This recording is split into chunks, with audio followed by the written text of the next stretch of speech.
saudari di Indonesia. Saya Felicia, yang juga lebih akrab dikenal sebagai Felicia Tissue di sosial media. Dalam situasi pandemik yang sulit ini, saya berharap warga Indonesia akan tetap tabah dan menjaga kesehatan masing-masing. Ini pertama kalinya saya memberanikan diri untuk berbicara di publik, untuk meluruskan hal-hal yang selama ini menjadi simpang siur dengan tidak adanya kejelasan dan penyelesaian oleh pihak Bapak Jokowi dan keluarga. Akibatnya, akhir-akhir ini telah terjadi hujatan kejam yang dilontarkan terhadap saya dan keluarga dengan membawa isu suku, agama, dan keluarga negara.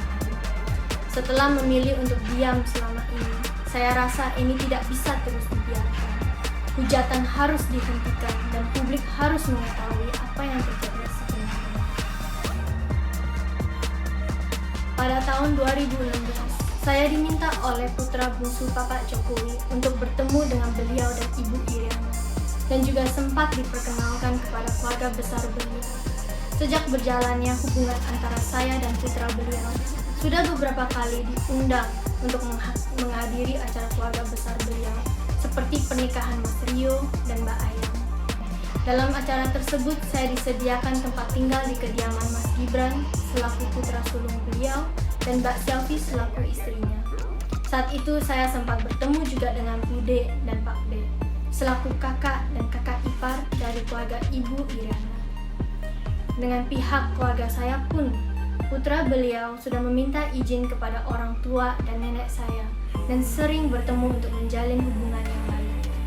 Dengan keakraban tersebut yang dijalin sedemikian, tentunya kehilangan mendadak putra beliau dari kehidupan saya bukanlah hal sepele yang bisa dipertimbangkan dan diperlakukan seperti beberapa hal politik yang sering waktu diabaikan dengan cara mendiam. Tapi masalah saya ini harus diselesaikan secara kekeluargaan. No ifs and no buts. Pada akhir Desember 2021, putra beliau menelpon dan mengatakan secara langsung kepada saya keinginan untuk menikah dan sudah memberitahukannya kepada Bapak Jokowi. Putra beliau pun sudah meminta restu kepada orang tua saya. 2 minggu kemudian, putra beliau menghilang dan memblokir seluruh kontak seluler.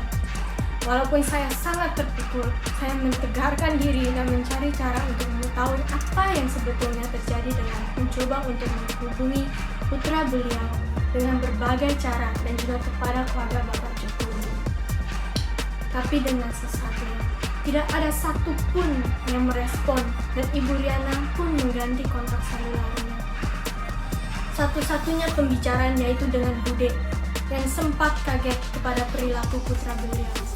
Pada waktu itu, saya dianjurkan untuk tidak mengosongkan pikiran dan disampaikan bahwa Bude yang akan coba cari tahu dari keluarga beliau. Namun, setelah 2 hari kemudian, pada saatnya saya WhatsApp kepada Bude, dia pun tidak merespon lagi. Alangkah anehnya. Dan yang lebih kejam lagi, putra beliau tetap aktif di sosial media Twitter, tetapi saya diabaikan begitu saja tanpa kabar dari semua pihak keluarga Bapak Jokowi. Namun, dengan demikian saya pun tetap berusaha untuk menulis surat tangan yang dikirim langsung dari Singapura ke Indonesia dengan tujuan kepada Bapak Joko Widodo. Isi surat tersebut meminta untuk hal ini diselesaikan secara kekeluargaan karena dampaknya akan sangat berat bagi saya apabila tidak ada penjelasan dan penyelesaian dari pihak beliau. Sebagai wanita sederhana, saya tidak ingin kehidupan pribadi saya menjadi konsumsi media, apalagi ditambahi oleh hujatan-hujatan yang seharusnya tidak terjadi. Namun, sayangnya surat itu pun tidak direspon. Dengan situasi tersebut, saya tetap memilih untuk diam tanpa memberitakan apapun ke media. Walaupun banyaknya media-media yang coba untuk mencari tahu, saya tetap berharap ada etika yang baik dari pihak keluarga beliau untuk menyelesaikannya secara kekeluargaan. Tetapi di saat putra beliau menghilangkan semua foto-fotonya di halaman Instagramnya, berita mulai muncul. Nenek saya yang sudah berusia 84 tahun menelpon untuk bertanya, Namun saya hanya bisa menyampaikan, belum tahu aman, tapi jangan khawatir ya. Karena saya mengkhawatirkan kesehatannya. Tetapi nenek saya tetap menempuh perjalanan ke Istana Bogor untuk mempertanyakan ada apa sebetulnya dengan putra beliau. Sayangnya, perjalanan itu sia-sia.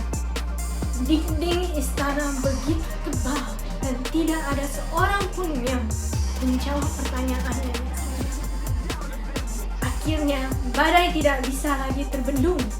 Pada tanggal 7 Maret 2021, 2 hari sebelum perayaan ulang tahun saya, saat media online mengungkapkan foto kebersamaan putra beliau dengan sosok wanita yang saya kenal sebagai karyawan perusahaannya.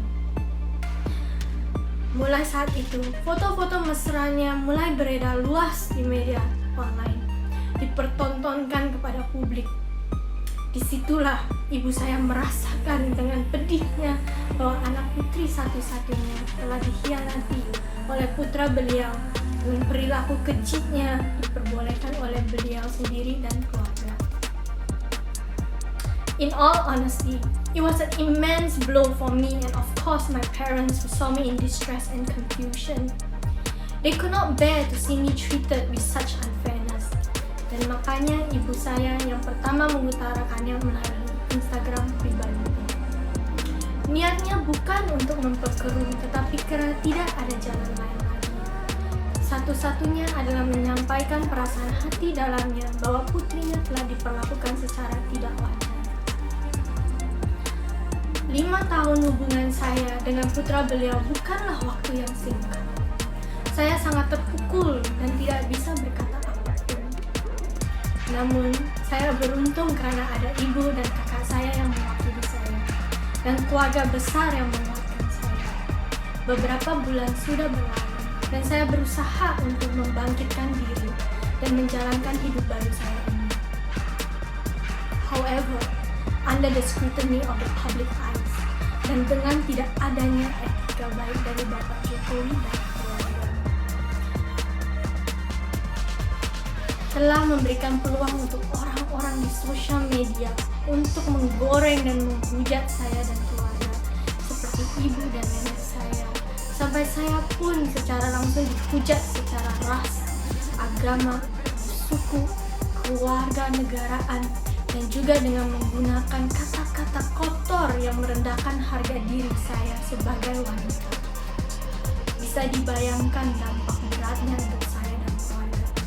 Saya rasa Bapak Jokowi yang juga mempunyai anak perempuan dan juga cucu-cucu perempuan bisa merasakan sebagai orang tua apabila ini terjadi kepada pihak beliau. Saya ingin tegaskan, ini bukan masalah jodoh atau tidak berjodoh, ini tapi masalah etika dalam penyelesaian masalah kekeluargaan. Saya ingin bisa menjalankan hidup saya dengan legowo tanpa selalu diusik. Karena tidak ada penyelesaian baik dari pihak beliau, maka saya harus berbicara yang sebenar-benarnya kepada publik agar saya dan keluarga tidak dipertanyakan lagi satu persatu, apalagi diusik dengan hujatan yang kejam.